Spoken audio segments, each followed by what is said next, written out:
Design As is coming back for a third season. We're excited to share this exclusive audio from the Shapeshift Summit, where we recorded earlier this summer. In this episode of With Intent, you'll hear from Anamitra Deb, Senior Vice President of Programs and Policy at Omidyar Network, and you'll hear us talk shaping an inclusive AI future. You'll hear more from Anamitra later this season. It was great to partner with the folks at the Institute of Design to talk to those leaders and to work with the team that organized this conference. And this is really just the next step in sharing some of that content with you and the rest of the world. We'll be sharing more of it later on this season, but for now, make sure you're subscribed to With Intent and to Design As to never miss an episode. Our first show drops Tuesday, September 9th. But for now, please enjoy this keynote with Anamitra Deb. Welcome to ID Events, a series on the With Intent podcast from the Institute of Design at Illinois Tech.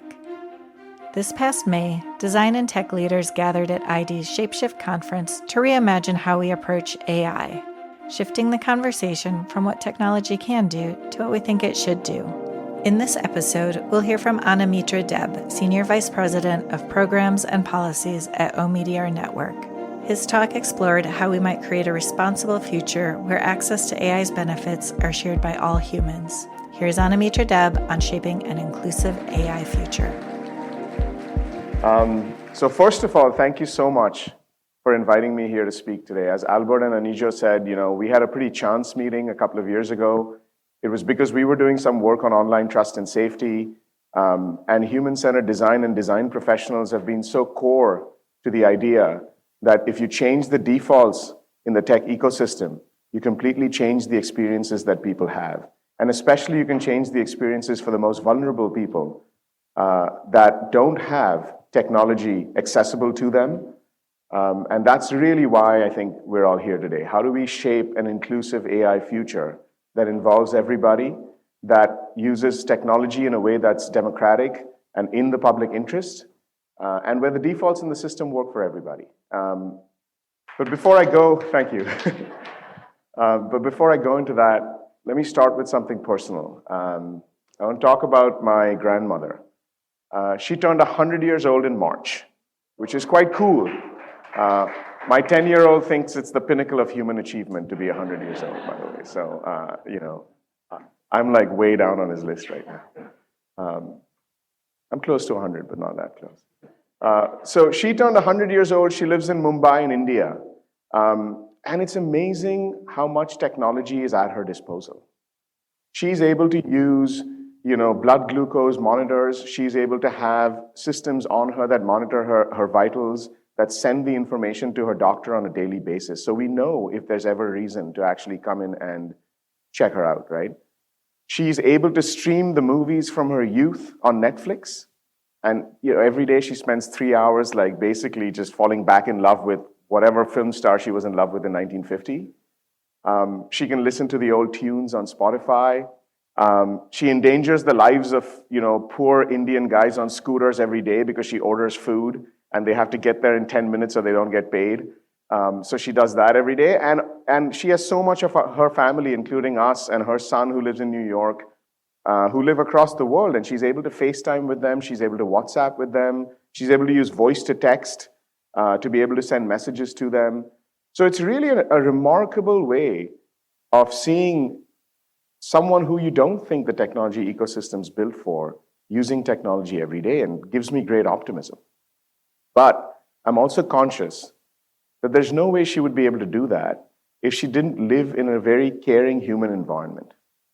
So the only reason all of this is possible is because she has caretakers every day that tend to her 24/7. That's not possible for everybody. She lives in her daughter's house, and she lives in a house of love. And that makes a huge difference because she really is undergoing that second childhood, right? She really is at a point where she can make very few decisions on her own. She can't communicate very cleanly. She has good days, and she has some really bad days and weeks as well, right? So what we've realized over time is that the only reason all of that technology works is because she's immersed in a structure of human care and love and compassion, without which her life quality would be significantly worse. And so when we work at on technology, on digital technology, on AI at Omidyar Network, that's sort of the way that we come at technology. We understand that digital technology can make wondrous things possible. It can create shared power, possibilities, and progress. Those are my brand guidelines, I have to say that. At the same time, it only has that effect if we make collective and intentional choices about what technology is, what it does in our world, what problems it solves. The Amazon person yesterday was amazing at this because he was saying, look, there's specific problems it can solve and there's other problems it can't solve. And we are the arbiters of which problems it can solve and which ones it can't. And ultimately, technology is only going to succeed. Digital technology is only going to succeed at ensuring inclusivity, equity, fairness, justice, and all the things we actually care about if humans make collective choices, if we exert our shared agency, and if we think about societal governance as a way of ensuring that technology works for us and not the other way around. So I have a few slides I'll go through, if this works. Hopefully it will. There we go. So let me start a little bit by talking about who we are, and by we, I mean Omidyar Network. So Omidyar Network was founded by Pierre and Pam Omidyar. Pierre and Pam Omidyar are the founders who created eBay. And back in the day, they bought PayPal and they scaled up PayPal. All of these companies have gone in different ways. We're completely not a part of the company anymore. We're an independent philanthropic organization. And as Albert said, our mission is to bend the arc of the digital revolution towards shared power, prosperity, and possibility. We focus on the governance, the business, and the culture of tech, which is pretty much everything to do with tech. We have a dual checkbook approach. So what that means is we both have an LLC that can make for-profit investments in social impact organizations, startups usually, and we have a foundation that can make C3 grants, so 501c3 grants, charitable purpose grants to civil society organizations that are building up the ecosystem, doing policy and advocacy, trying out new systems, creating new models of governance, and so on and so forth. Through all of our work in the last 20 years, we've committed close to $2 billion in philanthropy. So some people, that's a lot, and to Gates Foundation, that's a rounding error. We invest in and collaborate with some of the world's best visionaries. I mean, look, none of this work is possible without us having the champions in civil society that actually do this work every day. Right? And Lee and I had a great talk yesterday on the podcast about this as well, to go into some of this. And that's why I want to feature some of our partners and grantees. This is just a small selection of some of the folks we work with, but they're all doing incredible work. Some of these folks I'll talk about a little bit more as we talk about online trust and safety and design. But we have folks like Culture Collab. It's actually Pop Culture Collab, and the pop is missing because of the color scheme. Pop Culture Collab works on narrative, on cultural activations, on making people who don't see themselves as part of the storytelling in technology to be part of the storytelling in technology. Technology is so ubiquitous today that it's in our homes, it's in our cars, it's in our lives, it's in our relationships. There's no way to avoid it. And so one of the things I always say to folks is, expertise in technology is a really questionable term today. There are technical experts for sure, but all of you are experts, all of us are experts, because we use technology in an immersive fashion every single day. There's not been a time in the history of the world where a single person uses more technology, whether it's you or whether it's my grandmother, right? And so one of the things Pop Culture Collab tries to do is it tries to interrogate who is an expert in technology, who can be involved in technology, who can make choices about technology, and the answer is really everybody.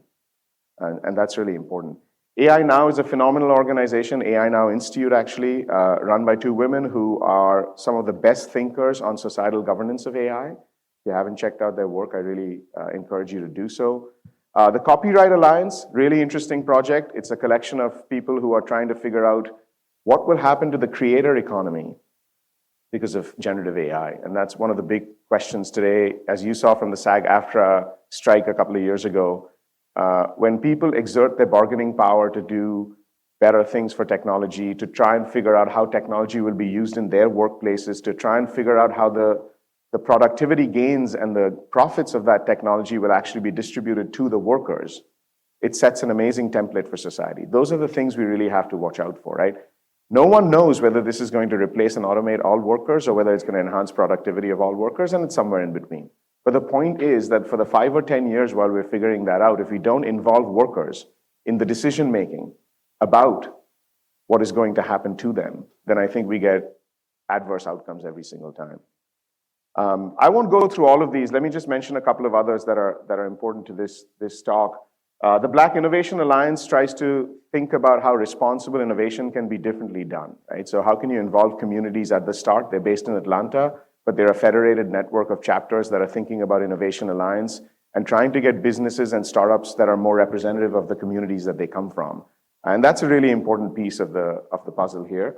And then HumanConnections.ai is a very interesting organization because what they're trying to do is they're trying to be a hub for everyone who wants to think about what AI companions and chatbots are going to do to our personal relationships. So not what they're going to do when you complain to Amazon about a customer service problem. That's a pretty okay thing. You're going to get some good outcomes, and most of the time you may or may not. It depends on how loyal a customer you are to Amazon. But should we allow AI companions to target our children and teens is a really big question.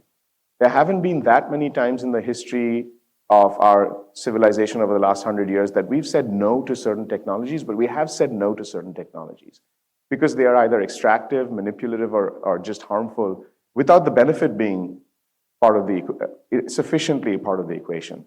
And AI companions and chatbots might be great for adults, consenting adults, who want to have different kinds of relationships. Human-machine interactions and relationships will change over the next 10 or 20 years. But we do have a perspective that anyone who's 17 and below is not sufficiently capable of understanding the manipulative process of what an AI companion can do. And the benefits don't seem to outweigh the risks. So one of the things that HumanConnections.ai is trying to do is to understand where human-machine relationships and to create evidence for where human-machine relationships are helpful and where human-machine relationships can be less helpful over time. So when we talk about building an inclusive AI future, what do we talk about? We talk about embedding humanity into our digital future. We actually use the word hardwiring humanity into our digital future. And the reason we do that is because what we've seen is that every technological revolution that promises so much doesn't deliver inclusive, equitable, and fair outcomes without two things happening. And those two things are the countervails. They're vital countervails and they're interdependent countervails that make technology be better in service to society. One is shared agency. You have to have a sense of shared agency. Humans have to feel like have some control, they have some power. And today the ecosystem is quite unbalanced in terms of where that power lies, in terms of where the concentration of decision-making lies, in terms of how much we feel like we have shared agency over our lives. If you ask my grandmother what's going to happen with AI, she thinks of the Terminator movies. But we could be thinking of the Wakanda movies, right? They're a much more inclusive, integrated, community-based way of using technology. So one of the things we always say to people, even if you just change your mind shift, don't think Terminator, think Wakanda. It's a way better, more positive, human-integrated technology future, right? But that means we have to expand this power. We have to expand who's sitting at the table. We have to expand who's talking about technology. So a lot of our work is about bringing kids and teens to decision-making forums. And it's amazing what happens when they do that, because lawmakers who are like, 70-year-old white men are just in tears when they hear the online lived experiences of kids and teens talking about what they like and what they don't like about the internet that should work for them.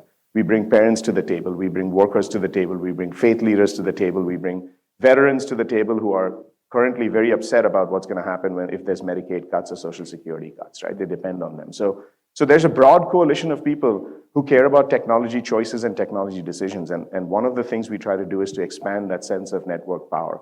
The coalitions only work when they're broad-based enough that they can countervail the very powerful lobbying of some of the interests that are going the other way. And then the other thing we think about is mainstreaming a culture of people-first innovation. So how do we shift the narratives, the beliefs, the behaviors, and how do we embed those into startup choices? How do we embed those into civil society organizations? How do we make sure that people are really thinking about a culture where people are making decisions about what innovation looks like? Because innovation is, especially in Silicon Valley, which is where I am, innovation has a certain flavor, and it has a certain look. And some of it is extremely successful and extremely valuable. And some of it is just kind of like what my CEO says, like doing jobs for young white dudes that their mothers used to do for them, right?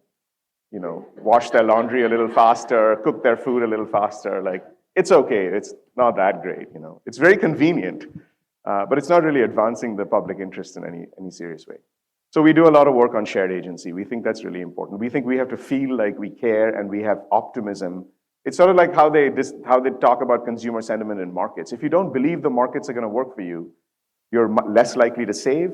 You're less likely to make good purchasing behavior decisions. You're less likely to make good financial decisions. You're less likely to save for your kids and think about college and think about upward mobility. So in the same way about technology, if we don't think positively about technology, we don't feel like we can reclaim some power and agency over the future that we want. And we don't think that there are moments like this when new technologies appear, when that moment is actually a really strong window, 3 to 5 years, to make those choices, then we won't feel as invested and the futures won't show up the way we want, right?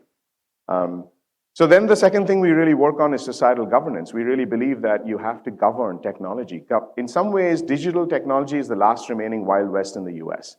There's just no way in the world that you'd be able to put out a car on the road today without seatbelts, without rear view cameras, without speed limits on the highways or whatever else, and digital technology has none of these, right? Its beauty is that it has none of these in some ways. But over time, we've also been realizing that that comes with a real societal cost, right? The societal cost when technology is tested on all of us, but it's not well tested before it's released. When we're thinking about applications that don't have safety regulations, there's no way we would do that in the food industry. There's no way we would do that in the automotive industry. There's no way we would do that in the drugs and pharmaceutical industry. But we've chosen for the last 30 years to do that in digital technology. And so one of the things we say is, it's time for some rules on the road. Good constraints actually make innovation better. They don't make it worse. One of the most repeated and false statements I think you hear in DC and in Sacramento and other places is that any regulation is bad, but actually regulation is good for consumer protection. Regulation is good for transparency, and regulation is good because it gives the field a bunch of fences, and within that field, once it's fenced, tremendous innovation is possible. Fuel emission standards are a great example of this. We got better cars, we got more fuel efficient cars, and ultimately we got electric cars because fuel emission standards were actually a constraint. They were fences on that field. And seat belts are fences on that field. Think about how safe you feel, those of you who have family and kids that you take in cars, because we have some rules of the road, we have speed limits, and we have safety belts and airbags and rear view cameras today. That wasn't always the case, and it takes some time. These things take usually 10, 20, 30 years to get there. So, but we've had 30 years of technology. We've had 30 years since Newt Gingrich decided the internet was going to be a privately governed and monetized sphere in 1996. And so, it's time to change, I think. So we work a lot on changing that. But part of changing that is you can't just always be a diagnostician. You can't just be the doctor that says something's broken. You have to be a good clinician as well. You have to show a pathway to better health. And so one of the things we do is we invest in those kinds of alternatives. What are better models? What are better solutions? What are alternative governance structures? What are ways in which you can see a pathway to solutions and a better future? You can't just be telling people something's a problem. You have to give them an alternative. And so we do a lot of work trying to identify people who come up with great solutions and great alternatives for that technology. These are some examples of places where we've had some success. And when we say we've had some success, it really means our partners have had success. Right? We're just sort of funding them. But the tech we want is a really interesting activation we do every year in Austin on the site of South by Southwest. It brings together thousands of people that are interested in creating alternative innovation engines, more responsible technology, in narratives about reclaiming our power and agency. If any of you are ever in Austin or around South by Southwest, I really encourage you to come and see it. And we get really amazing people talking about, the interests of different kinds of people. And this year we focused it quite a lot on AI. We had panels on storytellers, on workers, on alternative innovation engines and ecosystems that were local. And it was a really interesting experience. The Responsible Tech Youth Power Fund was the first of its kind. It actually said, if we want, as I said earlier, if we want to change the stories that are told about the internet, we have to talk about kids and teens and the way they're experiencing the internet. And so the fund invests in youth and intergenerationally led organizations. And it's amazing what youth organizations can do. It's amazing, thinking back to when people are in college or in grad school and the organizations that they found. And sometimes they don't know whether it's going to last more than 3 or 4 years. But within those 3 or 4 year windows, in North Carolina and in Illinois and in Maryland and in Seattle and in Sacramento, they're creating legislative change by having really amazingly run campaigns. They understand new media better than certainly better than I do. And so they're able to use communications, campaigns, and advocacy in a way that is just actually catered for today's internet and today's media ecosystem. So that's a really amazing thing to watch. The Model Alliance, you wouldn't think that generative AI has a lot to do with fashion models, but in New York, the Model Alliance was actually an alliance made from fashion models who decided that if there were going to be 3D generated images of their bodies, of their likenesses, that were going to be used to try on clothes, to be used in ads, to be used in product placement, and so on, that they should have a say in how those are made. They should have the copyright and the IP rights to license those out, and therefore they should get a share of the spoils. And they won that. Kathy Hochul signed that into law last year. This is a tremendous thing because it shows that in different industries that you don't think is being affected by generative AI, and I bet you none of you thought this morning fashion models was like was on the forefront of regulatory change. I certainly didn't when we first came across them, but it's amazing. It's led by this amazing set of women who do this, and they've got this done, and that now it's a lighthouse for other people, right? It's a beacon for other people. It's a bat signal in the air that says like change is possible, and even whatever field you work in, it's possible to create change, and it's possible to use generative AI without saying no to it, but to sustainably embed it by putting workers in the forefront of decision-making on the table. And then finally, the age-appropriate design codes. We've had a bunch of kids' codes. The Nebraska governor is signing one into law right now. So for those of you who, please don't look at your phones right now, but when you look at it later, it's an amazing thing because what we've been able to say is that there should be privacy rights, data restriction rights, data minimization rights on the internet for when children are using the internet. I was saying to Lee yesterday, it wasn't the case a few years ago that YouTube's default setting a few years ago was autoplay, right? If you watched a video, you kept being shown more videos. That's not the case for kids anymore. Snap has some very different rules for kids anymore. Even Meta has some pretty different rules for kids at this point. And we're really trying to work with them to make the internet safer for children. And this includes everything from the worst things on the internet are child sexual abuse materials, and there's a lot of it. And AI actually can generate synthetic versions of it that make it even worse. And we're trying to create, obviously, laws that say that synthetic AI child sexual abuse materials should be subject to the same laws as the real stuff.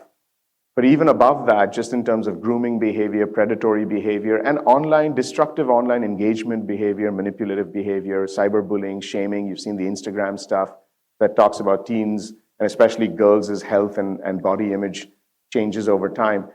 These are intentional design choices at the end of the day. They're intentional design choices about what you choose to set as the default in the system.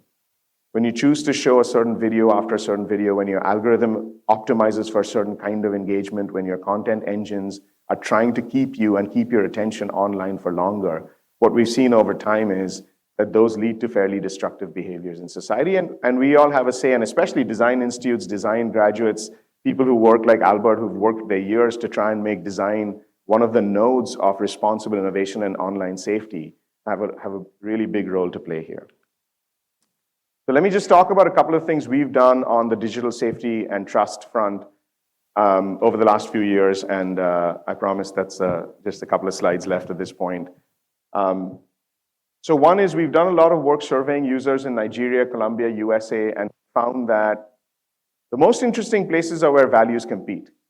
So where you have a need for user empowerment and transparency for content moderation, but you also want to give users privacy and encryption. What do you do in areas like that? A lot of the feedback that comes from users say, well, put the decision in our hands.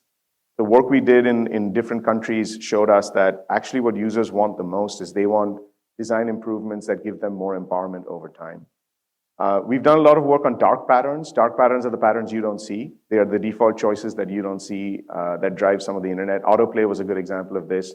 We've done a lot of work over the years on how do you make sure that clear intentional design can actually make dark patterns go away, make them less explicit, make them less harmful over time.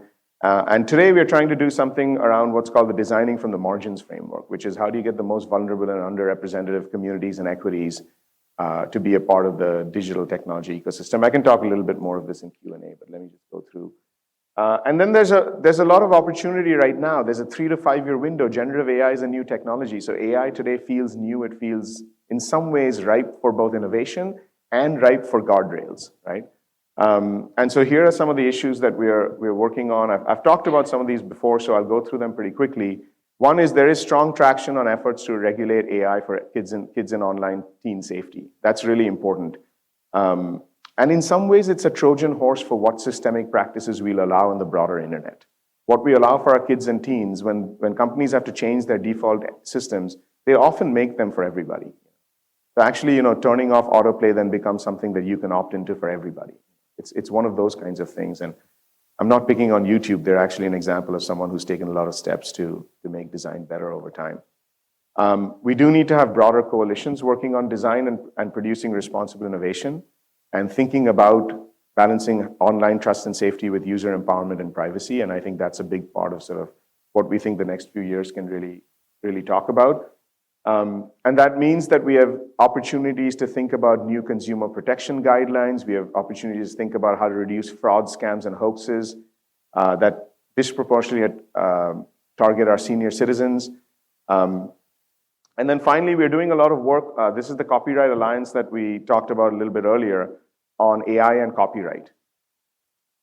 In some ways, some people say that, generative AI's original sin is that it hoovered up the internet. It hoovered up everything, including both proprietary and non-proprietary IP, to create the LLMs that actually generate amazing sort of next word tokenization, right? So in some ways, there's been a lot of pushback on that, like what is fair use of that material? Where does the IP actually sit? Who should decide what is copyrighted and what's not? How do you protect copyright in the generative AI age? And the law on that and the policy making on that and the guardrails on that are pretty unclear right now. So one of the things that the Copyright Alliance, which is a big tent coalition of sort of individual creators and artists and media folks, is trying to do is to establish some sort of guardrails in that system. So the reason we do all of this, coming back to the start, is philanthropy can't do a lot, but it can do some things well. And one of the ways we think about our philanthropy is that it's the risk capital for public interest outcomes. We're willing to fail. We're willing to back people. And my CEO says this all the time. The worst thing that can happen is a really well-intentioned group of people didn't get done what they wanted.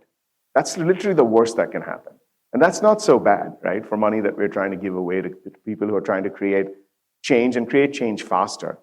So we are uniquely positioned to create that third path. We see our role as taking a bet on a lot of people who are trying to create change and accelerate change in the public interest. And in some ways, it's our role to do that, to try and push for the values that we care about, do that. There are really amazing opportunities these days to address the existing inequities in the status quo and to change the defaults of the system so that it's a more inclusive, fair, and equitable system over time. So really, that's part of what we do. And we focus on the digital technology ecosystem. We don't focus on healthcare and we don't focus on education, which are also amazingly important systems. But at least in the digital technology ecosystem, we think that reducing the concentration of power and decision-making, reducing bias and inequity in technological models and applications, these are all really important reasons to sort of work in this arena. And as I said earlier, we can't do that without funding better alternatives, better opportunities, better futures, and making people feel like they have power agency over what they believe. So at the end of the day, we know that we only succeed with our partners, with our fellow funders, with all of you in the communities, if everyone feels invested in a technological future that works for everybody. So that's what I hope we can talk a little bit more about in Q&A, and thank you so much for listening to me.